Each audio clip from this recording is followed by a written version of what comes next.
За нэг л бараг 30 минутын дотор бараг л болно шүү. За 30 минут. Гадын сайхан тааруу тий ингээд саад тал нь бодно. Тэгтэн эргүүлээ. За. Тэгвэл энэ хооронд нийлүүлээ буузаа хийж болох юм шиг тий. Тий.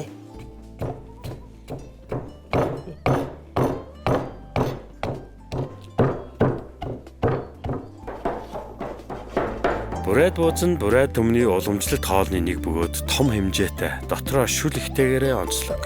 Маха бүдүүртэр хэрчиж, сонгоноор амтлан нимгэн гурилаар боож игэндэг нь махны амт шимийг бүрэн хадгалдаг гэж үздэг. Бүрээд бууз нь зочин гичнээ дайлж, сэтгэлээ шингэн барьдаг хүндэтгэлийн уламжлалт хоол билээ. За янзын болжээ те. Болцсон юм шиг байна да. Ай халхай. Янзтай. За ингээд хөөргөн тий. За хоолнууд маань бэлэн болчихлоо да те. Хэлээ. За Орохоо гурилтаас ичсэн бай те. Төрөний ясны шүлэн дээр.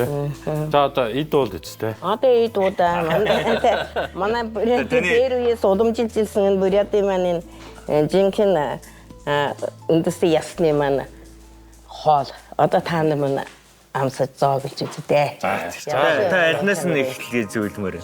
Би одоо ингээд шүлнөөс нь. За. Тий. Шүлтэй хоолыг. Дараа нь буузаа. Хамгийн сүүлд аарцаа. Тийм үү. За. Аарцын хоол мал шингээх зүгээр шүү дээ. Тий. Хороо тэшүүл. Би хаг амар хүчтэй хэдэл. Ороо тэшүүл. Тэшүүл.